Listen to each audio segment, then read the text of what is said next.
Hey everyone, welcome. If you are watching this live for the first time, I want to say welcome. Or if you're just watching it, like if you're replaying it, you're highly welcome. So my name is Ormah, and we're going to be talking about something that I feel like have changed a lot of academic future, and that's publishing papers for CSC.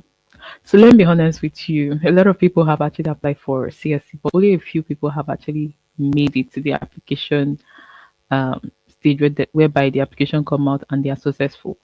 So your grades alone is not enough for you to actually get a scholarship with the right mindset and research and publications. I feel like you have a high chance, especially because 2026 is here and the main focus is on publication and on STEM, that's for science and technology.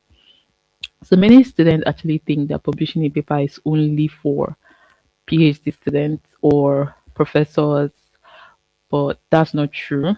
I've actually seen a lot of undergraduates, masters, and even people who are working, they actually publish papers. So if you're planning to secure the scholarship, I feel like I'm going to be breaking it down step by step. What publishing really means. I'm going to be talking about why it matters for CSC and how you can start, even if you've never written a paper before. And if you're serious about studying China, or if you're serious about getting the scholarship, you need to position yourself for this opportunity.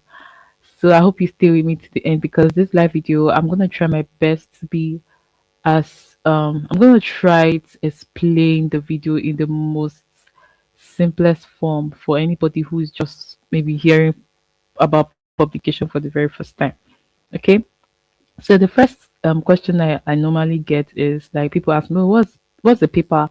Even today, I'm literally applying for some of my clients, CSC, and the one question I keep that they keep asking me is, what's the paper? Well, I've never written a paper before. My country is not developed, so we're not able to like get something like that. So I understand it's not every country that is developed, especially if you're in some part of maybe Africa, maybe they don't really consider publishing very important. But in China, I feel like most students, I even remember one of my Chinese friend, because she was able to publish her paper on time, she was doing her master's, and because she was able to publish her paper on time, they got her a PhD. That means she did not even graduate with me, and she got a PhD. For me, I was not even taking publication like very serious, right? But I didn't even have like interest, to be honest. I didn't even have interest to publish paper, but I feel like because of the kind of friends I had, so somehow I feel like I started seeing like, okay, you know what, maybe I can give this publication a chance. So I feel like this video is very important for those of you that are planning to come in this year, or if you're just about to do this application, because I just recently started applying for all my clients, and as I'm doing the application, this is the one challenge that most of them have. They do not have any paper. Even me, I will not want to brag as you know I've published, but I'm in the process, right? And so we're actually like learning together in this video. So, if you don't know what an academic paper is, an academic paper is a formal written document, and it presents research, it presents like analysis, and also ideas in a very, very structured way. So, excuse me, it is usually written by students and researchers and professors, and this is published, right? So you need to understand that academic paper is like it is published by a research journal. So academic papers can be used to like share new knowledge, to solve research problems, basically to solve research problems, to and also as a PhD student, it is required for you to have like your paper, and also to show like that you have the ability to be innovative and you have the ability to research.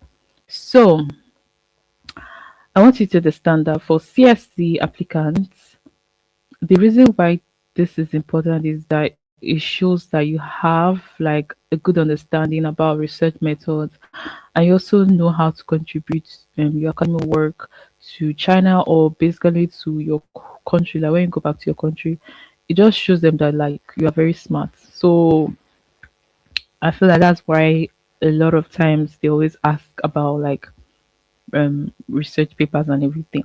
That's why I think research is important, because it shows that you are very innovative and everything. So another question that I normally get is that why is a publication paper important? As in, why is it important to publish a paper, especially for CSC applicants? To be honest, CSC is very competitive right now, and if you are very serious about your academics, then you understand that when you see that there's a lot of competition, you would want to like put in your best. You want to just put in your best, because if you can submit certificate, if you can try to improve your profile, it will be really, really good for you. So you also need to understand research writing, and you can also work independently. Like you can work alone. Like currently, I'm working alone, or you can actually work with like your supervisor or your lecturer, or just someone that you know that okay, this person is really good at publications. You can work with them so that they can help you, they can guide you to publish, or you can just work independently. I basically work independently, and I just use YouTube to help me to have more understanding. So if you think you have any friend that's really good with publication and you think that this person can help you, then I feel like you can also use them too. Also, you can also prepare for maybe masters or PhD level study. Most Many Chinese supervisors prefer if like you already have like a paper before.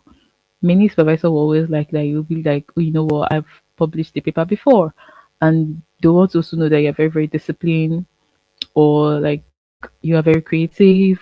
Some of them will even tell you that when you should be coming to the lab just because they want you to be disciplined. They want to like put in you that discipline, right?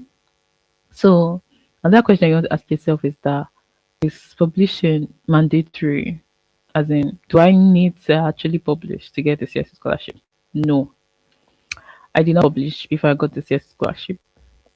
But I feel like this year is kind of different, especially with the fact that they are seeing that some people have to write exams. So let's say now you're applying for masters, it just gives you like an advantage. And if you're applying for like a PhD, then I feel like it would be good for you to just publish your paper. Even if you've not published, like the fact that you've written, right? The fact that you have written something, this is very, very good. And it can boost your chances of actually getting the scholarship. Another question you want to ask, that a lot of people ask, is that can undergraduate students publish academic papers? Yes, absolutely. It's not only just for PhD students or masters, even undergraduates can actually publish. Many journals accept this. I even remember like my supervisor reaching out to me to tell me like I needed to publish one of my papers, which I did during my undergraduate, which I never even thought it was important. And he asked me to like publish it. So what matters is like the quality, right? Not really like the academic level. Like you could even be just a high school student and you can even publish because why, you are smart or you know what you're doing. So some undergraduates even publish papers before they even finish school. So especially if you have like a good guidance, like someone who can actually guide you to the right path, I feel like this is very, very helpful. And then let's go to like what type of paper is best for a CSC applicant. I think review papers. If you ask me, like that's the one I feel like you should start with. We have review papers, we have survey papers, we have conceptual or theoretical papers, and then we have like small experimental studies.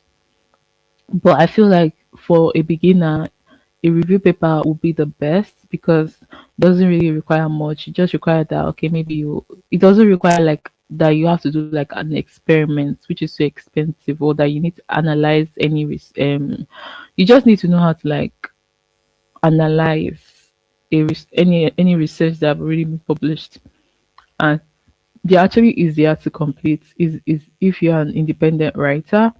So remember that I said review paper, survey paper, theoretical um paper, or like small experimental studies. So what is a review paper? A review paper will actually summarize like an existing research, right? So let's say like there's already a paper that have been published before. So all that the review paper would do is just to summarize that paper that have already been published before.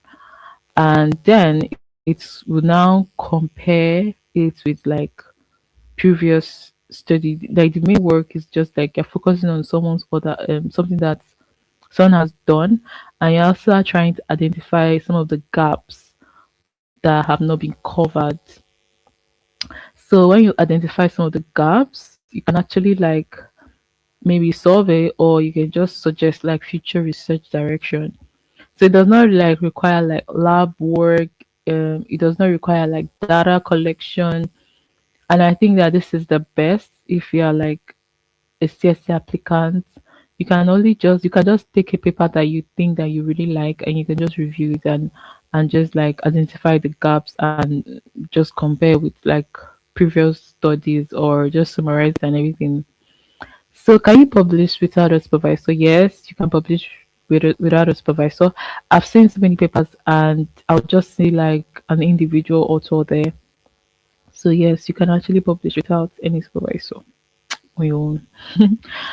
So another thing that you need to understand is that many journals allow independent authors. So, however, having a supervisor improves like the fact that okay, yes, you have proper guidance. It improves like the credibility, and also it reduces mistakes, because when you give it to like a supervisor or someone that's an expert, the person can look at the work that you've done and the person will correct it, and it also like increases that like your chance of getting accepted. So if you don't have like if you're not sure if you're going to get accepted, right? Having the fact that you be like, okay, you know what, I published this supervisor, give you that chance of okay, you know what, yeah, you'll be accepted. So is it better to publish alone or with others? I think both are good. I think both are good. But publishing alone, it just shows that okay, you are independent and the full credit of the work belongs to you. But then if you're actually publishing with others, then it shows that okay, there's something called teamwork. It also improves the quality of the paper, because when you're publishing with someone now, you can actually like tell them like, oh, this is what I'm doing, this is what I'm doing, and literally it's just good, right? To be like, okay, you know what, I publish with someone. And also, if for a PhD application, it looks good that you are serious somehow. So yeah. So another question that I get is, what is the peer review journal? A peer review journal is is it sends your paper to experts in your field. Okay. So let's say now like um, you are publishing a paper and you want to publish it with other people. What a peer review journal does, like it will send that paper to other people so that it will show like the quality, the originality, and the accuracy.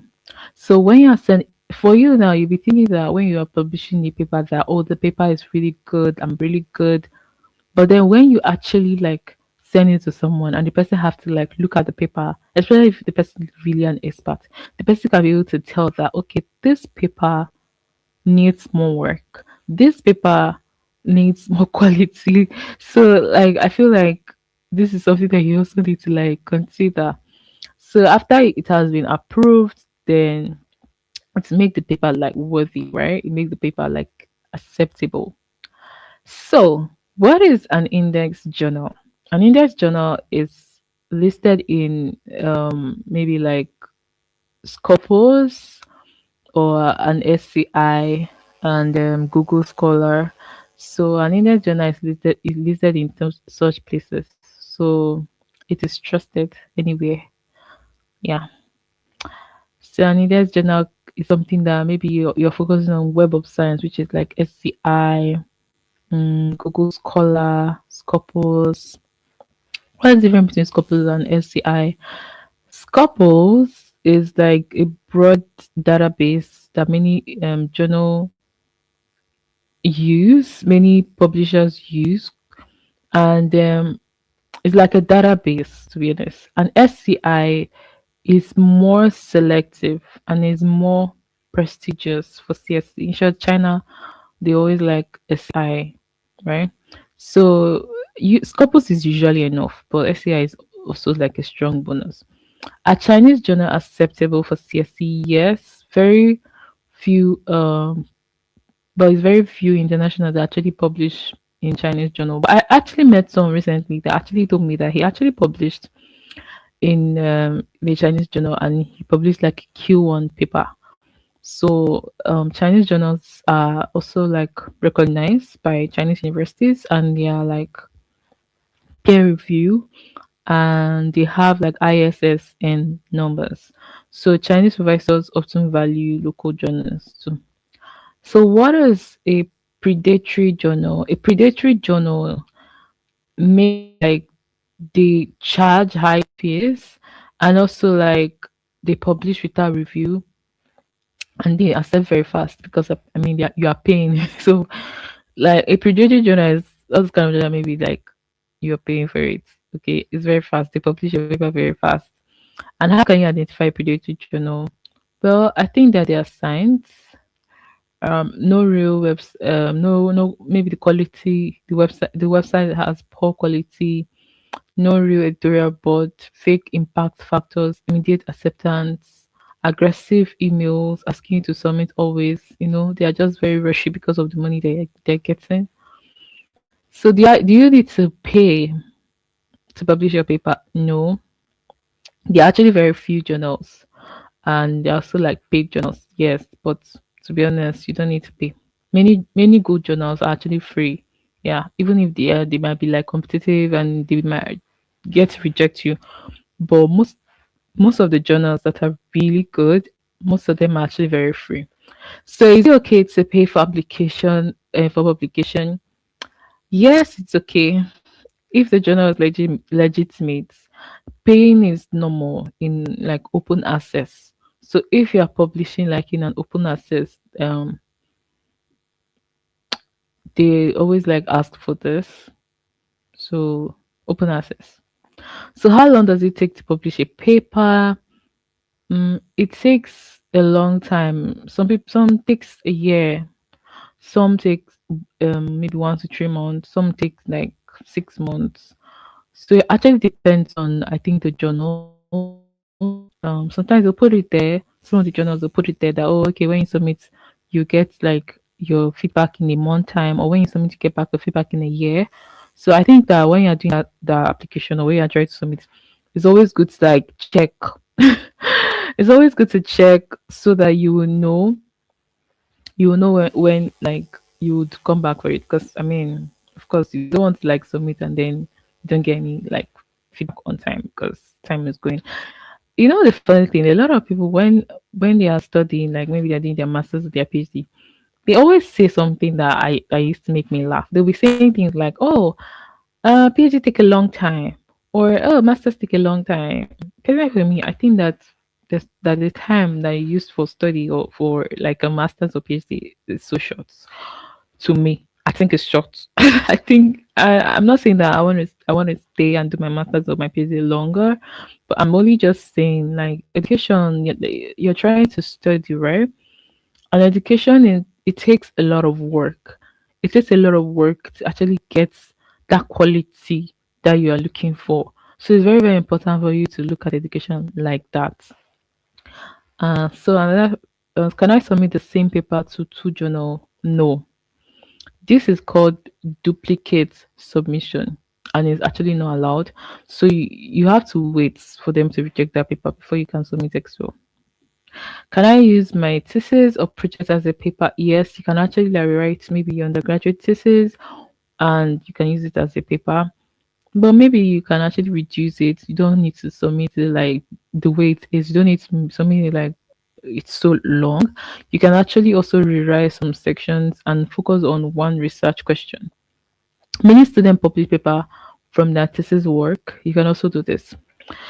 So another question that people ask is that can publishing a paper improve my chance of getting a supervisor? So yes, of course, that's like that's one of the best things that can happen to any student. Like if you're able to like publish and you're about to apply for like a PhD or you're trying to apply for masters, like publishing a paper can actually improve your chances of getting like a supervisor. And when you publish a paper, it shows serious academic interest. It shows like research discipline, and it also shows like long-term commitment.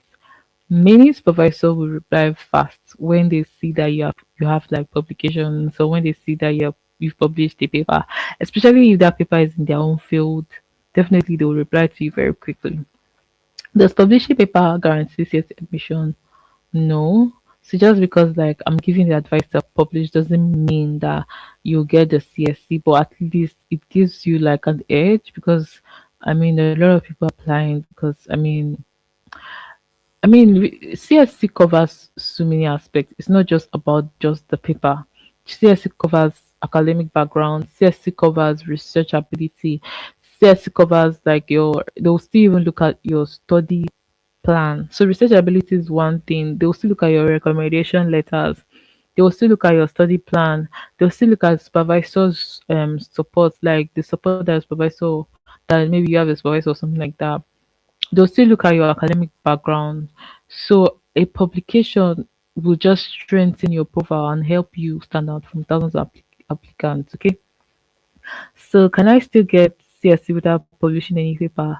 Of course. If you have like strong grades, then yeah, your study plan is excellent. Your supervisor supports you.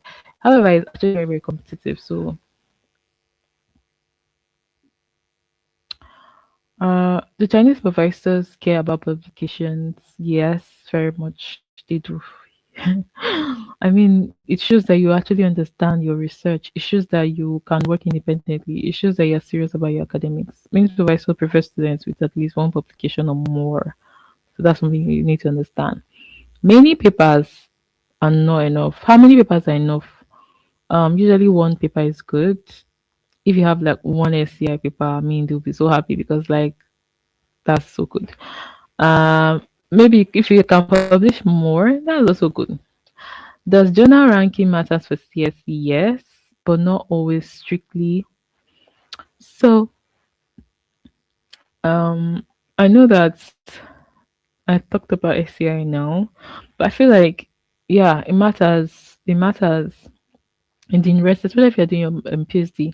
The type of journal that you're publishing matters so much. It has to be like it has to have like this high ranking.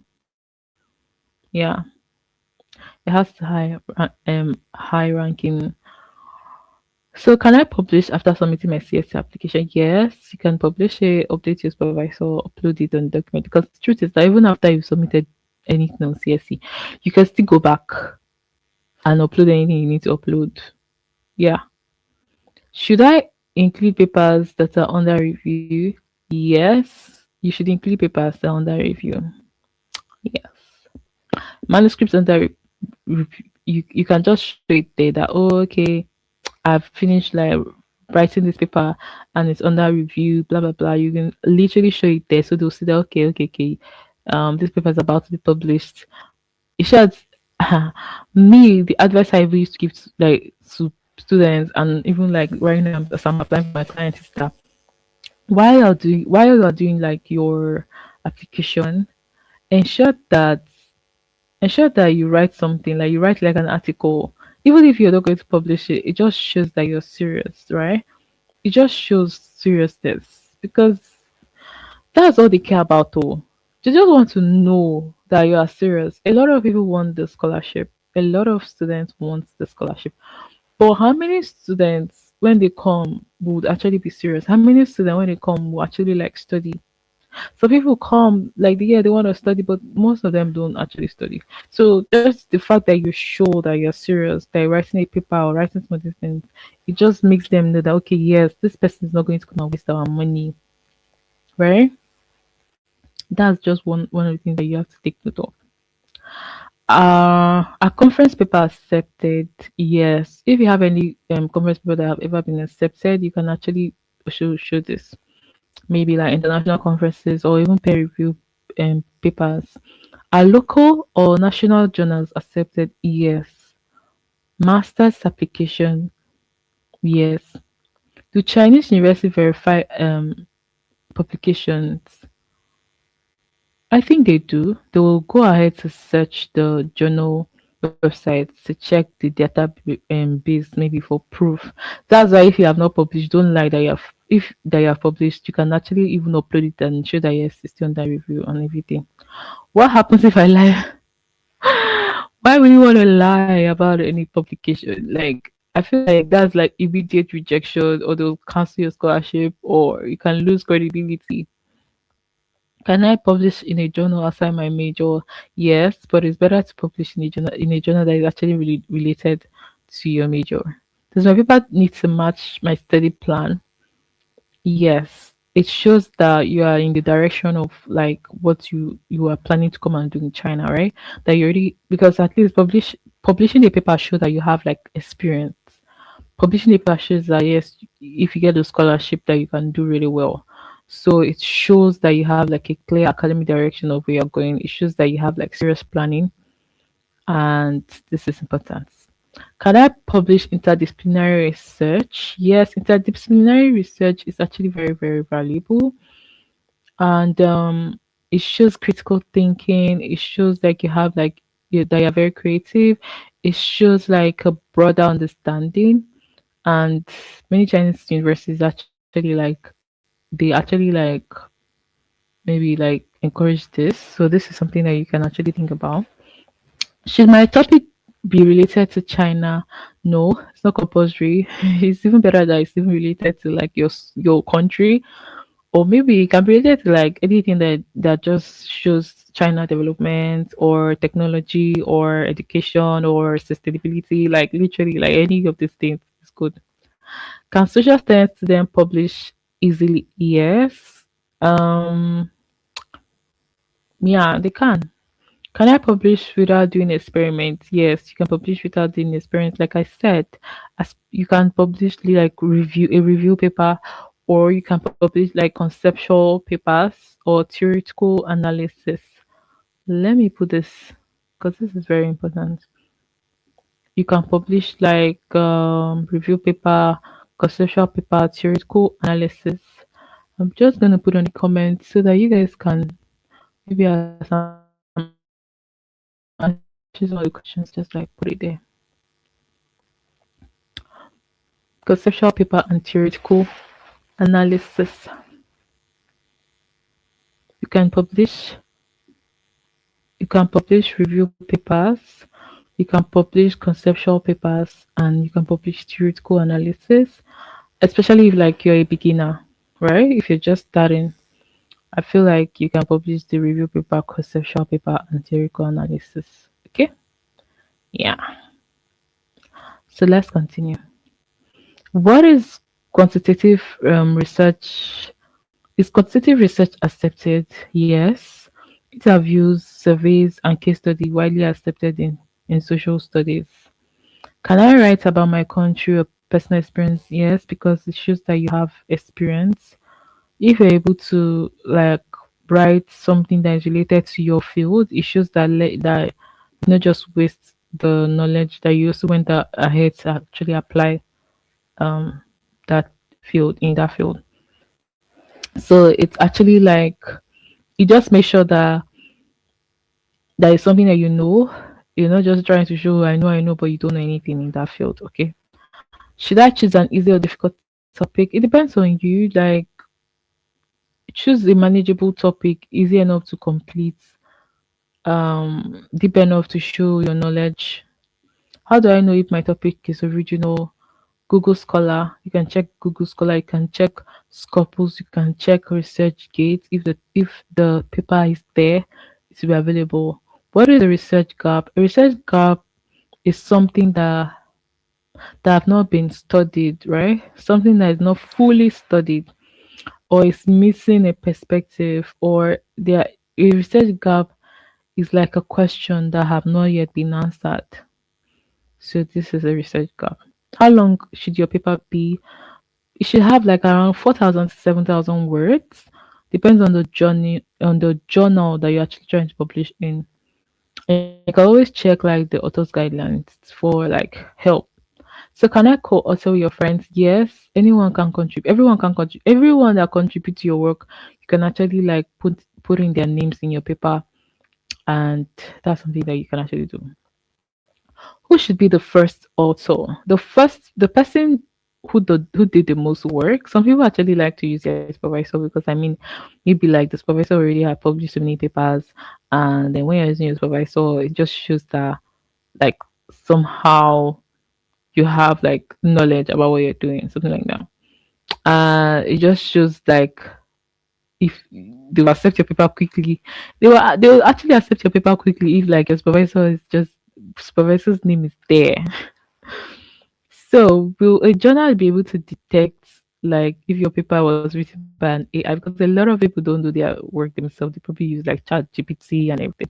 I don't even blame anybody. If you can use Chat GPT for your work, please do. I'm not here to judge anybody. But you need to stay safe. Okay, you need to. I didn't say you should copy and paste directly from ChatGPT. You need to rewrite it in your own words. You need to analyze whatever ChatGPT has given to you. You need to avoid just copying and pasting. Okay. Can poor English affect acceptance? Yes, especially those of you that maybe like you speak French. I understand because some of my clients now that I'm working with, if you want Ormah Travels to help you to apply for CSC scholarship, please check down below and you can contact me. Okay. So some of my clients I'm working with, they actually speak French, and that's actually another difficulty that I'm having with them while I give them some things to do or while I ask them questions. I mean, of course, they are even the ones who come to China and they do well because they even learn Chinese faster than we English speakers. So I don't even judge anybody at this point. Okay, so yes, it can affect. So you have to watch what you write. You need to watch the English that you're using. So should I use a professional editing service? Yes, if you can get one, why not? I mean, especially if you're a French speaker or if you're a Chinese speaker or something like English is not your first language. Definitely your work will be so bad if you do it yourself. So you need someone who can edit it for you. Yeah, contact me, I'll do it for you. What is the most common reason papers are rejected? I feel like one of the most common reasons is because of competition. Competition in this life is so much. Everybody is looking for how to make it. So sometimes it's not even that your paper is not it's not even that your paper is bad. So when people come and tell me, oh, I didn't get CSC, or when they tell me, oh, I didn't get this or I didn't get that, I try to encourage them as much as I can because that's all I can do. I know that when I look at their work, definitely I always see like some of the errors, but do you really think it's because of all those errors that's why you didn't get a scholarship? Do you really think it's because of all those errors that's why they are rejecting you? I mean, imagine that there's an application and over 1,000 or 10,000 have submitted to get that opportunity or that thing that that you want. So when they reject you, would you be sad? Will you be sad? That's it. Like when they reject you, you shouldn't actually feel sad because it's not even your fault that you're getting rejected.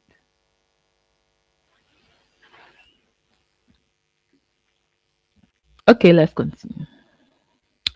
So, what is the most common reasons? I feel like the most common reason why your paper is getting rejected is because of weak research idea, poor structure, lack of originality, bad English. So let's answer some more questions, guys. If you have any question, please leave it down in the comments. I'll come back for it. So, what is the structure of a standard academic paper? Yeah, the first is like your title, and that is so important. I don't know why I always like to talk about title, but you see, title is so important. Then you have like abstract. Then you have like talking about like introduction, literature review, methodology, results, um, discussion, conclusion, reference. Let me just put it there. So this can be of help to you.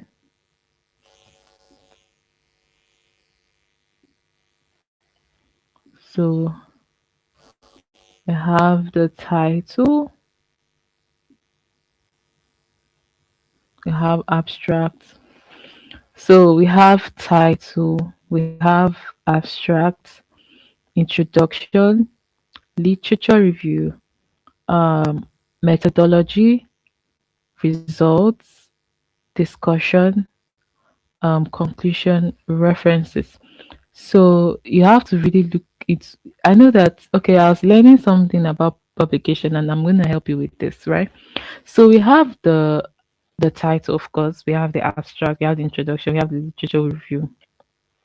From title to literature review, like this, a lot of people when they want to start writing, they used to start from maybe like the title to literature review, the methodology, the result, discussion, and other things. But I think that when you want to start reading and you want to start writing, I think the best place to start from is your methodology because that's what you know. So it's better for you to start from the methodology, then you go to the results, right? Then you go to your discussion, then you go to your conclusion, right? Maybe you can reference to if you want. Before you now come here and start talking about like the introduction, the abstract, the introduction, and then the literature review. Your abstract should be the last, right? So that makes your work really easy. And when you're actually writing I don't think these are all you need for the review paper because for review paper you're literally just reviewing a paper and everything.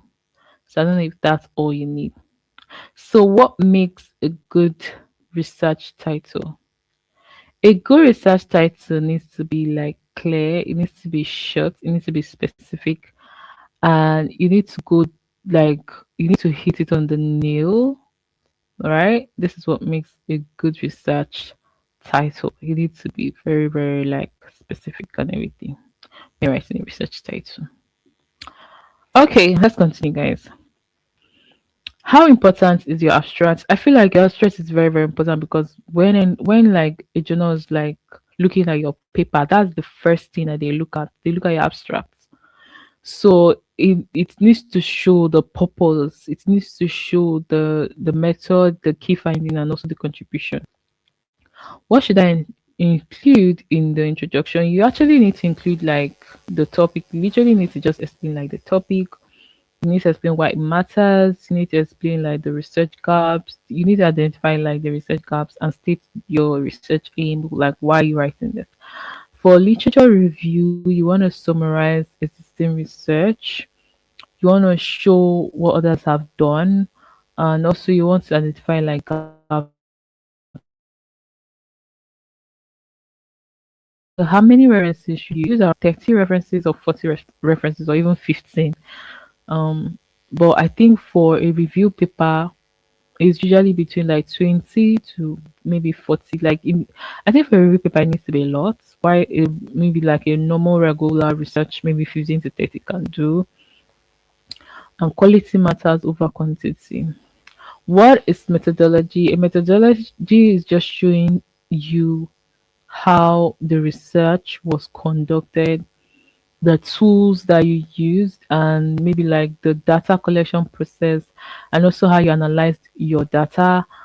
So it's basically just showing you like what you did, like how you conducted research and the algorithm. Let's say now if you're working on an AI paper now, you're going to show like, okay, you know what, this AI research I'm doing, This is how I conducted it. I use Python, I use MATLAB. You show that what you use and also how you did it. And then you have to show like how you do data collection.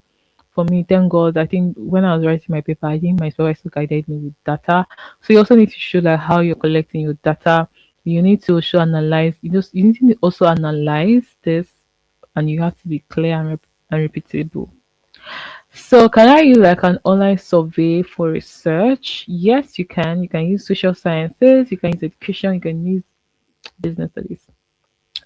What is the results session? I feel like the results is all about like showing what you have found from maybe the data collection, the data analyzing and everything.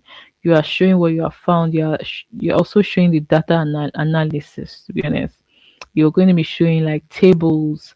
Those papers where you just see like tables, you just see like figures, right? Something like that.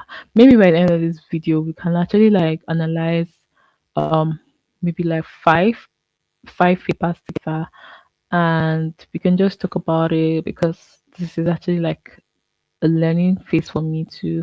The reason I'm even like doing this video is because I feel like for some of my clients I'm working on their paper, I'm planning to write some papers for them. To be honest, this CSC work is tough because as a PhD student, I'm working on my own self. I'm writing my own paper, right?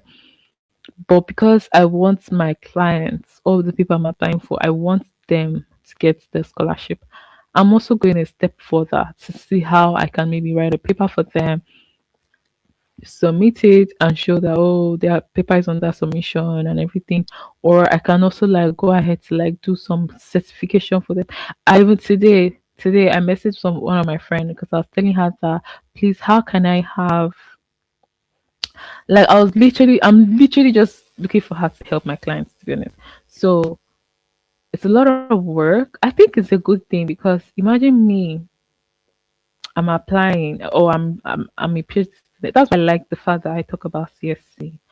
The reason I like the fact that I talk about CSC is that as I'm talking about CSC, I'm learning a lot about academic, and I wasn't really someone that was that interested when it came to like academics and everything.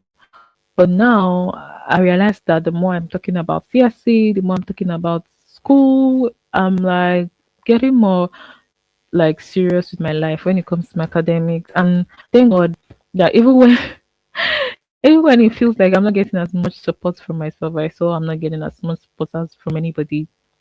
I can literally like work independently and I'm not so stressed. So now I have so many clients that I'm thinking of writing a paper for them. And I wanted them to do it themselves, to be honest. I wanted those clients of mine to do their papers, to write the papers themselves. But that was the major problem I was having. Most of them were saying that, they are coming from maybe like a French speaking country and their academic level of academic in their country is not so good. So some of them have not written a paper before. That's even I mean I should literally start thinking like this. Like maybe I'm not so bad.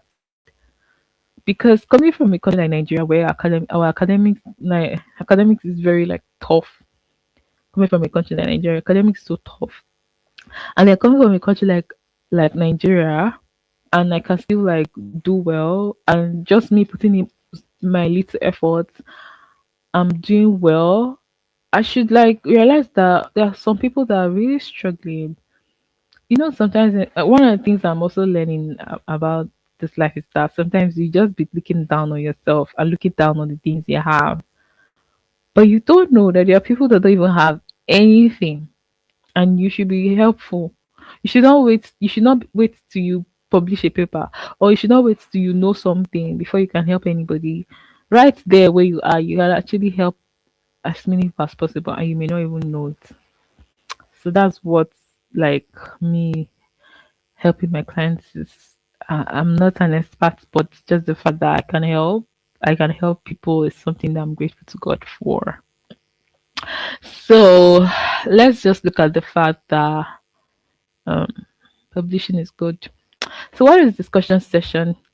The discussion session is like you're explaining like your findings, right?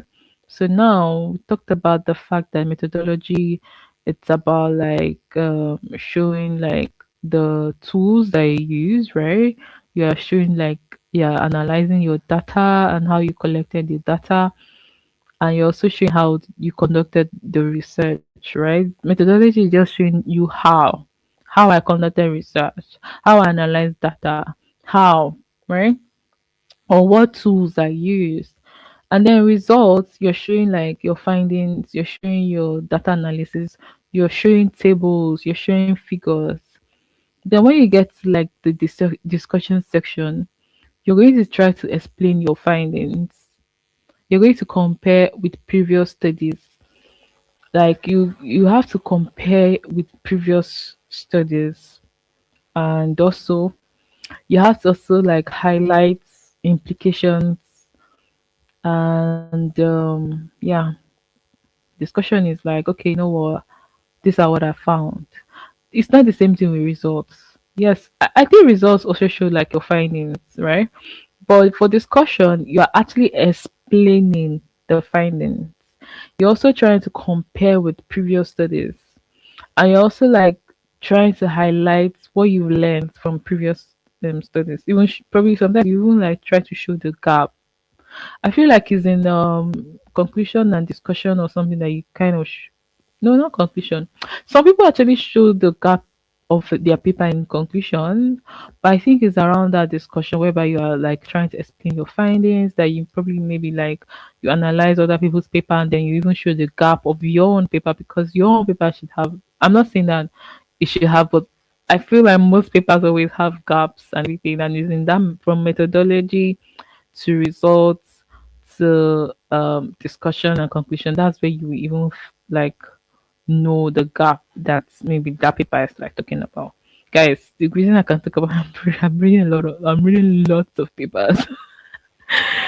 So yeah, I mean, to be honest, at a point I stopped reading because I feel like I'm so slow when I'm reading papers that I started using AI to read my papers, and I don't care what anybody think. Like people say, "Oh, but you're being lazy." I don't care, because for me, I want to be like quick, because I just want to have the I just want to get the idea of what the paper is talking about, because I have not really come to a point whereby I'm like, oh, I found what I want to do. Like I feel like research is just about like trying to solve a problem. And sometimes I just, because sometimes you can actually carry a paper to read, and that paper is not even saying anything related to your field, and because you saw the title, you'll be like, okay, let me check what they are talking about, and then you'd have read to a certain pattern, you're just like, oh my god, this is no, then it's not even related to my field. So for me, before I even start reading papers, the first thing I love to do is to go to AI and ask them, please, what is the ideology with this paper first? I'm not gonna waste my time and read that paper and then find out that that paper is not even related to my field. So that's something that I think that you should actually know. Okay, let's continue. So, um, for conclusion, I feel like conclusion is talking is like summarizing like the key findings of your paper, um, the importance of your paper and everything. What is the reference style that you should use? The common style that a lot of people use is APA. Some people use IEEE. Some people use Harvard. Some people use Chicago. So that's why for me, I feel like first know the journal you're published with, and then you can actually check what the journal wants and use it. Mm, what's wrong referencing cause rejection? Can wrong referencing cause rejection? Yes. So if you don't reference your paper well, you can be rejected. What about plagiarism?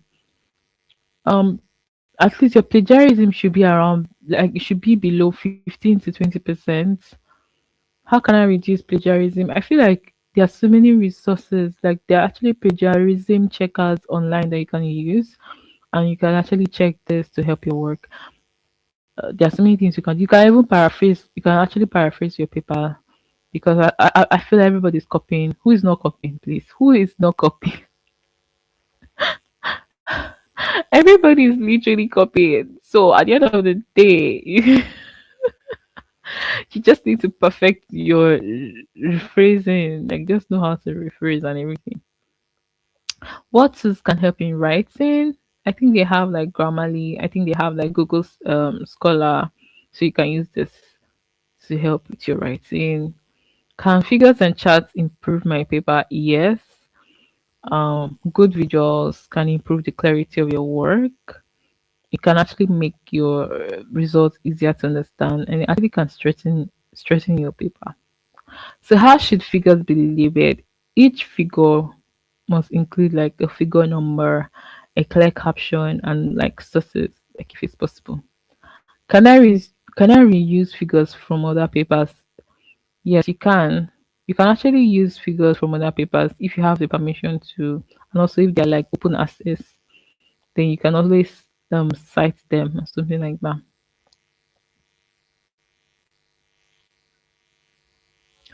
So, what is a cover letter? A cover letter introduces your paper, explain why it fits the journal, and highlights originality. And this is important because when you're submitting your journal, they'll always ask you for a cover letter. Is a cover letter compulsory? I feel like some journal will ask this. Most of the journals I know, they always ask for cover letter. I don't know if it's compulsory, but it depends on the journal. And what it shows like the title, the paper title. It shows like a short summary and why it fits the journal, and then it confirms the originality of your paper that you're working in. So what happens after submission? So your paper is being reviewed, and the reviewers, I think what they do, like if you send a journal, they send it to like maybe experts to review your paper. And if there's anything that they want to correct, they'll send it back to you and be like, oh, you need to correct this or you need to correct that. And this process can take a long time. For me, I feel like that reading papers and writing paper might not even be the most difficult aspect of paper publication. It might just be those times where where you're like sending your papers where by the experts have to like review your work. I feel like that part is really very annoying because when they reject your paper, there's a part of you that just feels sad. That's why I feel like before you start submitting paper, write like 5 papers or write like 10 papers so that in case they start rejecting you, you will not feel discouraged to continue. Because this happens a lot. A lot of people when they get rejected, they do not want to continue because they just feel like, man, this is discouraged. Especially if you're applying for CSC, right? And then you get rejected. Do you want to continue? You might. This happened to me. Okay, this happened to me. I wasn't even supposed to start like publishing my papers. I was focusing on my coursework, but I was like, some of my friends were like publishing their papers. So in my mind, I'm like, okay, let's give this a try. Let me just submit my paper and see, which I did. I submitted my paper and it got rejected. I feel like when your paper get rejected, there's a part of you that just feel like, am I dumb? Like you start thinking to yourself, like, am I like, do I like not know this? Because I feel like that paper that got rejected, it was like a novel paper to me. And I had put in so much work because I knew that my data, nobody had access to my data. So I had put in so much work. I have done so much my best. So when it got rejected, I was like, I'm like, you guys don't know what you're talking about. But rejection does not mean like that's the end. I've had some issues as a PhD when you're starting, your paper will the first time your paper will get rejected, and that is not bad. The only thing you can do is to go back and look at what you need to correct or look at what you need to check. That's the only thing that you can do. Look at what you need to go and correct, look at what you need to check and work on your paper. If not, you just be feeling very discouraged because you sometimes before your paper get accepted, your paper will be rejected a lot of times. So how should you like okay let's talk about what does rejection means? It means that your paper is, I mean, lacks the quality and everything. How should I react to rejection? My dear, stay calm. that one is normal. Your paper will not always be accepted, and it's normal. Like because sometimes they want to give you like maybe just look at the comments that the expert says. Like when they reject your paper, look at it and see what you need to correct, and that's it. What does minor revision mean? It means that maybe there are like small changes that are needed. Maybe like you need to correct the grammar and everything. You know the annoying thing. These people, I wish that they used to even help. Like even when they see good paper, they will even help you to correct it because that correction is so annoying. What does major revision means? Significant changes are required. Maybe like need to improve data and then the structure and everything. How long does revisions take? It usually takes around like it depends on the journal. It depends on the journal. Some takes like weeks and some takes months and some even 1 year safe before you get the feedback. How do I respond to reviewers? Yeah. You say, okay, I've heard. Oh, you can say thank you and everything. And then disagree with reviewers. Yes, sometimes. But I feel like it's their journal. So if you like disagree with them, what is gonna happen to them? Nothing. So what happens after like your paper get accepted? Well, there's something like they'll do like if your paper get accepted, there's something called proofreading, formatting, then final publication. Then you receive like a confirmation and everything. Will I get a publication certificate? Some journal will provide a certificate, while others don't. How do I prove my publication to you? Just upload your paper, the PDF version of your paper to the system, or you can show them the link whereby they can go and check and see that your paper has been published. Should I list publication in my CV? Yes, because as a PhD student, your CV should have your publications. Can publications help me to get supervisor faster? Yes. Many supervisors like when students have like maybe they published their paper before. Can I email a supervisor my paper? Yes, you can. And what should I say in the email? Like I feel like just talk about whatever the supervisor is interested in, and that will give you a high chance to get accepted. You can talk about research gap, or you can even go to the university website, or you check the university course and see what is missing. What is the thing that they're trying to fund? Let's look at money. Money is good. Like when I realized that some students like okay, when I was working with my supervisor, one of the things I realized with my supervisor during my masters is that that man likes money. He likes to focus on papers that will bring funding. So I remember this times all of us because we're in a group in the office. So they focus on those research. At this point, I don't even think that academia is about like focusing on we need to publish something that is novel because at this point I feel like people are just focusing on things that will give them money. It's bad.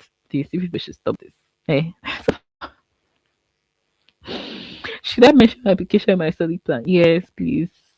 Please focus on STEM. Remember that this year I feel like the focus is on STEM related topics. So focus on that. And your publisher will really help. Your publication, if you publish a paper, it will really help. Can publishing help with scholarship other than CSC? Yes. A lot of international. I remember when I was applying for one scholarship, which was Commonwealth, and the only criteria for Commonwealth that time when I was applying was they only asked me one question: Have I published a paper before? And that was the only thing they asked me. Can you publish more than one paper at a time? Yes. Should you focus on the quality? Yes. Please focus on the quality, and also publication can be very very stressful. But I would just advise you that for me, I've not yet seen as much advantage in PhD, but I think it helps with jobs, it helps with academic reputation, or even working in industry, or even like getting a PhD. To be honest, is publishing worth the effort? Yes.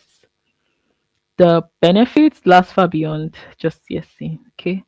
As I started reading papers and I started trying to write papers, I noticed how it has even improved. Even in you guys would have noticed my YouTube. Like when I really want to do like a sit down videos and talk, a sit down video and talk, you can really see that you know that I actually did a lot of research. Apart from the fact that I do a lot of research, I think that now I'm reading papers, or now that I'm just even reading, it's really helping me to take academic serious. It's really helping me to be serious with books. Of course, being the PhD student does not mean that I'm like this expert that I know everything, because I'm just even focusing on one direction. Does not mean that I know everything, right? But just the fact that I'm reading, it just I feel like being a PhD student or just focusing on research, it gives you the skill of knowing how to read. That's what I think. Or knowing how to solve a problem. So what is the biggest lesson about publishing? For me, I feel like the biggest lesson I'm learning now about publishing is that I think I think what I'm learning about publication is that I should take education for granted. I think for the longest time I had always taken education for granted, and it's not my fault. I think it's because maybe because of I didn't get I didn't get to see a lot of my friends take it serious. But I see some of my friends are really take academics serious, and if you even see that I'm taking academics serious, it's because of I'm surrounded with people that like books. But with time, as a lady, there's all this pressure on you, and you just start losing you just start losing the main reason why you're in school. That as a woman, I'm learning to take academic serious, and even if I'm not getting the right support, even if I'm getting a lot of distractions, especially this new year, I'm learning how to like be serious with my academics. It's not easy. Okay, guys, before we continue this, as I just spoke about New Year, I just realized that it's 2026, and last year, one of the things that I did that really helped me was that um I was able to what was I able to do? Sef? I was able to plan properly, and it really helps me. So I think I would want us to do is to like plan 2026 together before I finally like talk about I'll talk about other things. I would want us to like plan our 2026 basically. 2026 is not just about like struggle, okay? And well, I feel like for 2026, let's not rush it. Let's A lot of things have happened 2025 that 2026 I'm so like I don't know the word that she I feel like I'm so peaceful 2026. I did not enter 2026 like in this rush of oh my god, it's New Year. Like as if now like New Year is one new thing. Like okay, the new thing, like it's a big deal. Forget I was to be honest, how I celebrated entering the New Year, like I literally ate swallow, which I haven't done in months. So I literally cooked swallow soup and everything was so and I entered 2026 in a so beautifully. I was so happy. But a lot of things have happened to a lot of people, especially Nigerians. So many people are going through a lot. And along the last days before we enter 2026, I was so emotional. Even right now, I'm still very, very emotional. My soul bleeds. I see that so many people are stressed. There's a lot of attacks. As a spiritual person, I know that definitely the devil is trying so hard to attack believers, to attack people. That if you are not careful, you would not be prepared for this year. So many people died 2025 December ending. Some accidents, careless accidents that I've when I read the story in my mind, I'm like, how is this still happening? In like, why is this still happening? That's how I'm feeling. Like, what is really going on? What is really going on? And apart from the death that is happening, you're also saying that people that are very intelligent, especially young males that are so smart, so intelligent, so hardworking. I literally will go to their field and I'm seeing them committing suicide. So I now realize that some of them have money. Oh. It's not like they're poor. Like I know that yes, there are some people that are poor, but there are some people that they have money. They look happy. That's why most times you shouldn't just look at people like, oh, these people that are always like, oh, they are so happy, everything is just going fine and everything. Or looking at people that not the people that are just always happy, but just generally just seeing that people are going through so much right now. People are facing a lot. And it's opening my eyes to wanting to help people this 2026. Because naturally I'm the kind of person that I'm always about myself. I'm always about myself. But as I entered 20 as the year was ending, oh my god,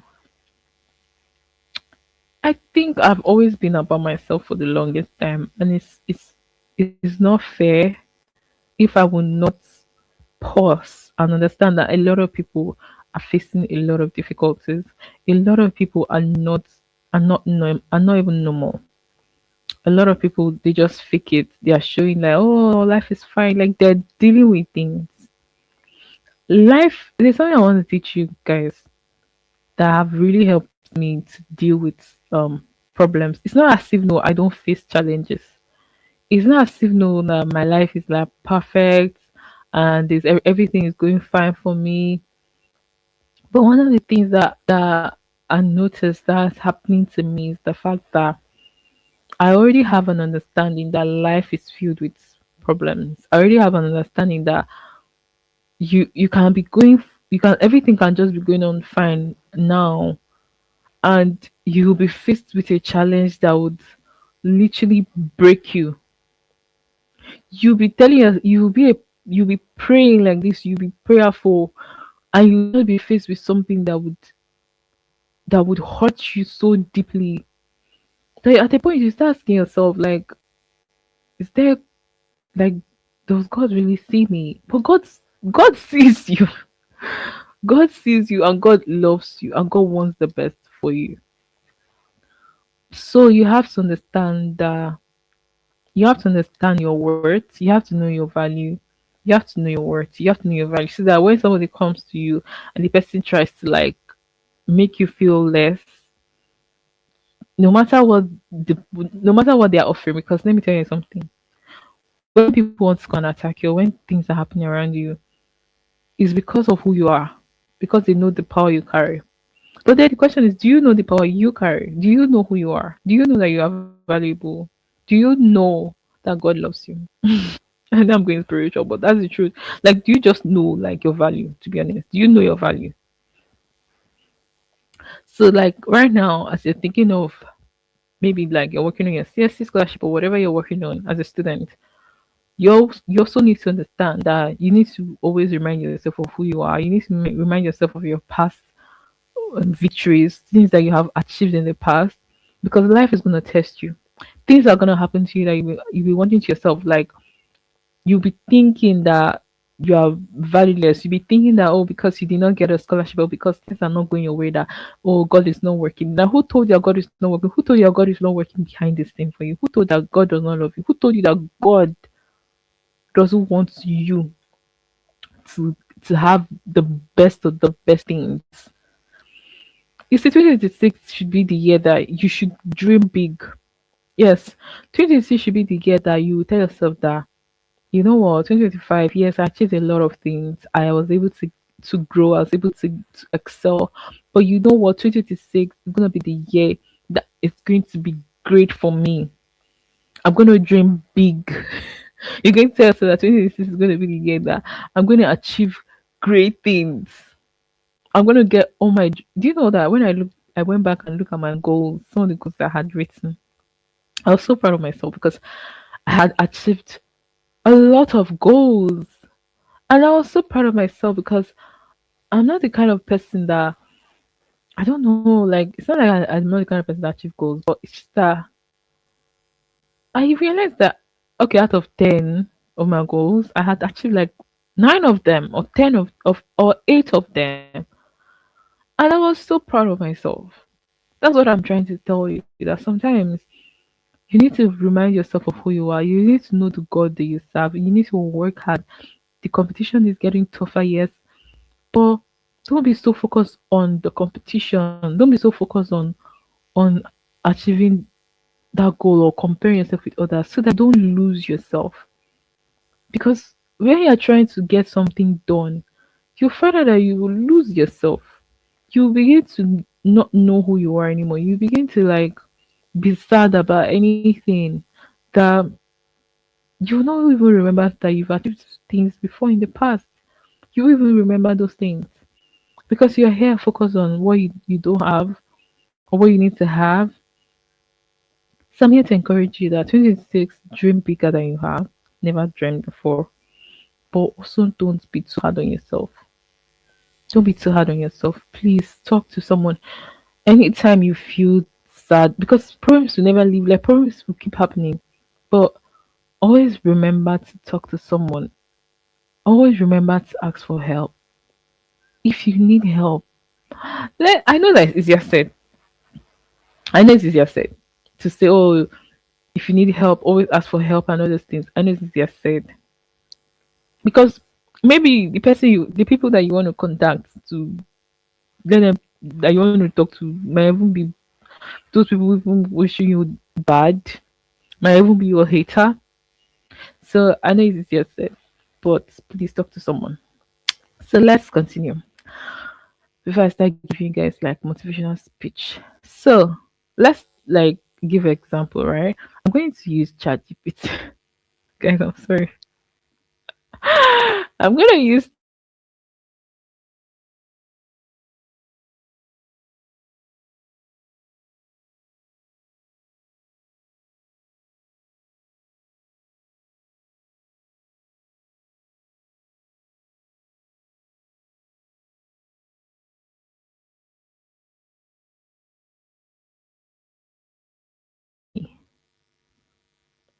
Okay.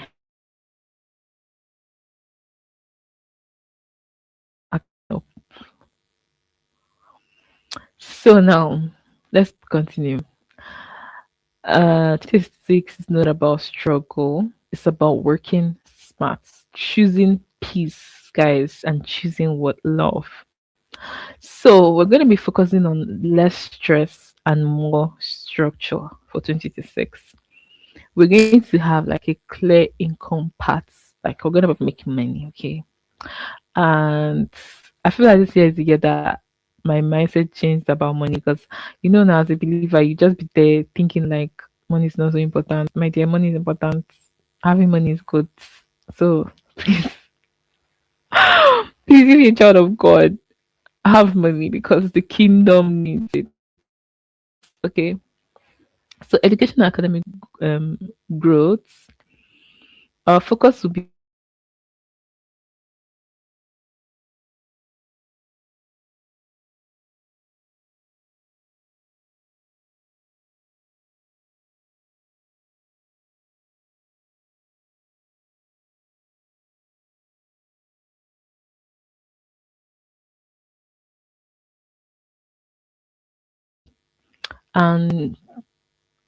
and try to build your CV before the end of 2026.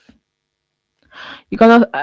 For me, these are like things I'm focusing on, guys. I'm focusing on like my academics. I'm also focusing on being a good content creator. That's why I'm here. I'm trying my best. I hope I will be consistent with going live. I'm trying to see if it's possible for me to go live like once in a week, whereby I'm talking about like important things.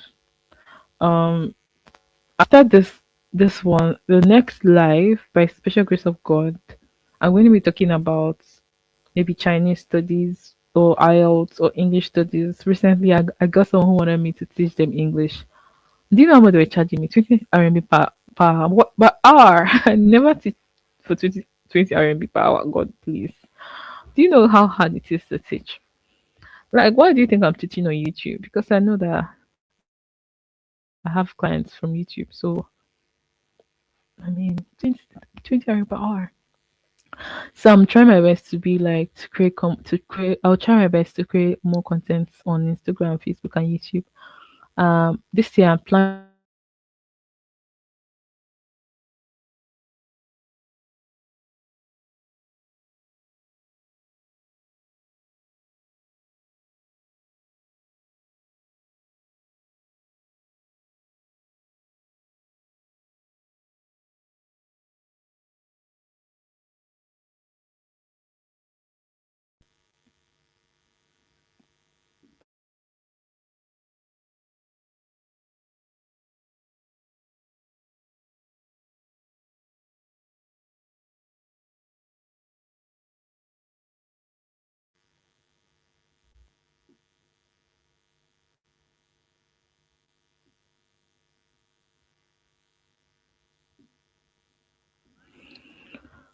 so 2026 is about quality. The services that I'm going to be rendering is about quality more than quantity.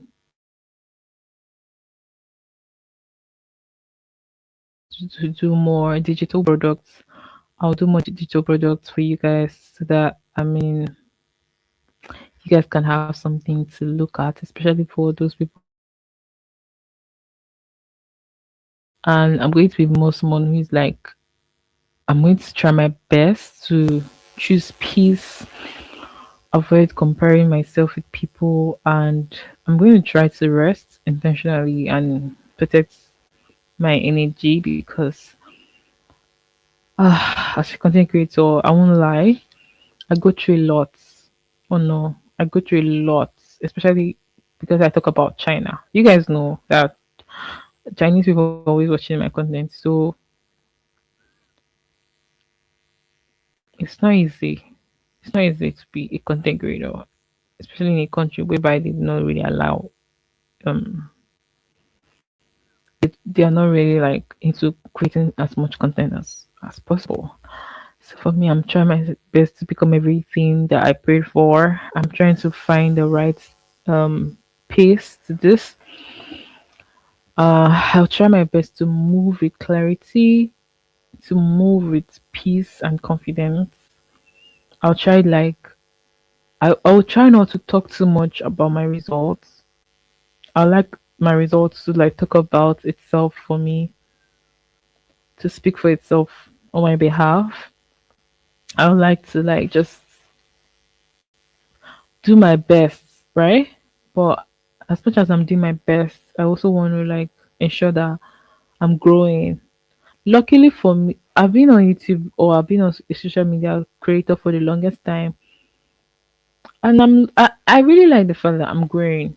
I really love the fact I'm growing. I love to teach, and another thing I noticed is that when you're teaching, you're also improving yourself without even realizing, which is something that is good for me. That okay, you know what? As I'm here helping people, somehow I'm also improving myself.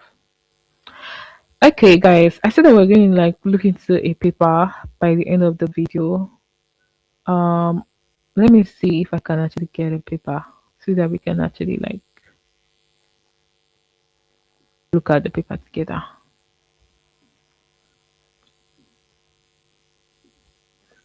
I actually have been reading some papers of recent, but I'm not proud with my speed. So I think we can look at something I'm working on, which is machine learning.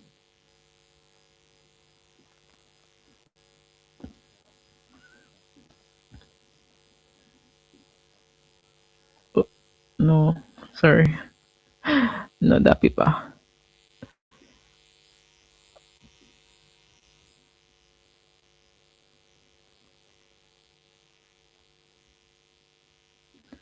So guys, let me know like what is your goal and plan for 2026? Like what do you think that you're going to do this year that you did not do last year? And what do you think that you're going to like copy this year that you did last year that worked for you?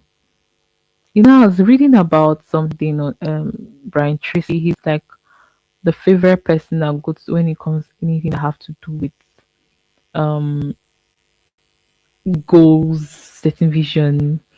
And one of the things I was learning from him that or one of the things I saw that he was actually talking about was that he was talking about goal setting. And he was saying something like, oh, you should write like 100 goal, and when you write like 100 goal,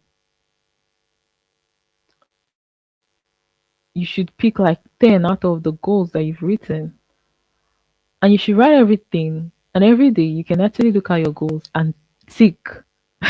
Anyone like every day you just do something from those 10 goals that you've written. And the Holy Spirit was even helping me about this goal setting, you know, like the Holy Spirit was making me understand that yeah, you can write the 100 goal, which is a good thing. Write 100 goals for like the next 12 years you want to achieve. But what happens when you don't achieve it? It's better to start small. I always like to start small. Maybe write like 10 goals or 20. I don't even like to write 20 goals. Let me know like, but 10, write like 10 goals that you just feel like, okay, you know what, I'm going to write 10 goals. Then set a deadline.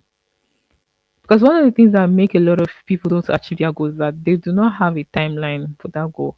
And apart from that, they they do not pray over their goals. You think it's by your strength. It's not by your strength. There are forces against you not to achieve your goals, against you not to achieve anything that you set your heart to do. That's why you should not give up on yourself, and that's why you should be very focused. So this is the last part of the video, guys. Oh my god, this video has been amazing. Uh, so this is the abstracts, okay, that we're talking about. But if you now like you want to read a paper, right?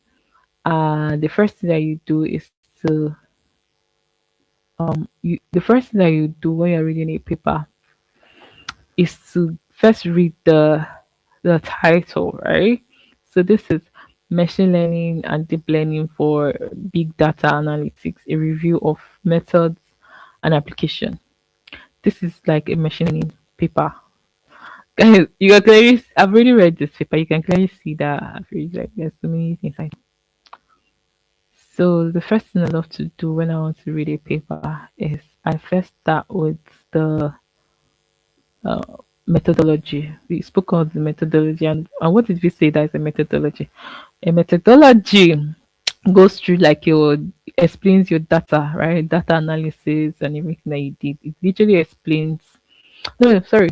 Methodology talks about like the tools you use, how you conducted your research and data analysis and everything like that. That's like what your methodology is about. Then when you come to like your results and discussion, the you're explaining your data. You are giving more like okay, this is what I got from analyzing my data. This is like your result basically. And it's in that result and discussion that sometimes you even highlight the gaps because maybe you are comparing like okay, this is what I got from analyzing my data, and then sometimes you now compare it with maybe another paper you've or other researchers, people that have also researched in this work. Clearly you can see this diagram is showing like the analysis, the is explaining it, and this is also like a method too. You can see supervised, unsupervised. If you are doing machine learning, you know about supervised and unsupervised. And it's true, self. I feel like it's in the methodology and results that you just be seeing a lot of tables, figures, and everything. Then this is still talking about results, to be honest. Basically, all this part is talking about results. Results, explaining the data analysis, uh, then even talking about the application of the machine learning and everything.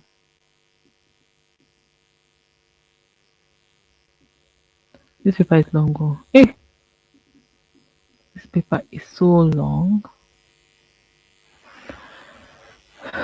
So this is how you start. Just start from methodology, then you read. Basically, all this is talking about data analysis, talking about the data, talking about what they did and everything. Before you now even go to the solution. Okay, guys,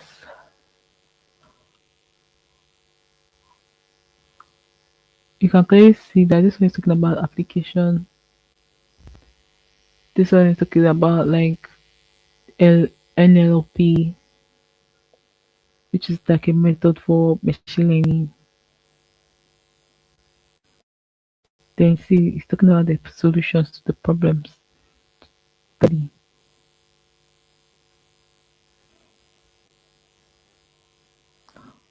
Okay, guys, let's just.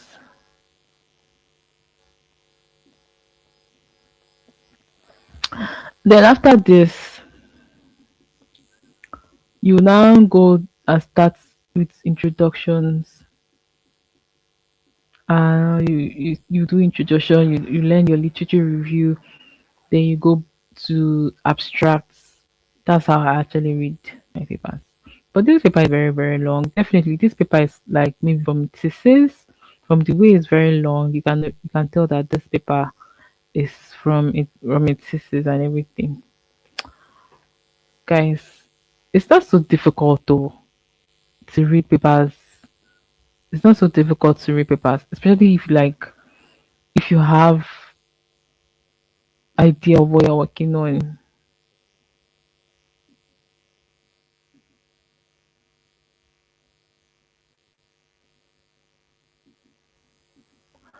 Anyways, so that's it's about like publishing a paper. It's just about like having like an ideology of what's what you want, like the research field you want to go into, and knowing how to be strategic in reading the paper to understand the paper, and also how to like or the paper to write. I think the best paper to write would be like a review for someone who is just starting. Like we spoke about that already. We spoke about the different papers. We spoke about review papers. We spoke about conceptual papers. We spoke about theoretical analysis. And we said that review paper is common for beginners or conceptual paper or theoretical analysis. Then we spoke about title, we spoke about abstract, we spoke about introduction, we spoke about literature review methodology, results, discussion, conclusion, reference, which I said that if you want to start, you should start with methodology to your conclusion. And then after that, you can now go and write your literature review and then your introduction and then your abstracts. Abstract should be like the last thing that you should work on.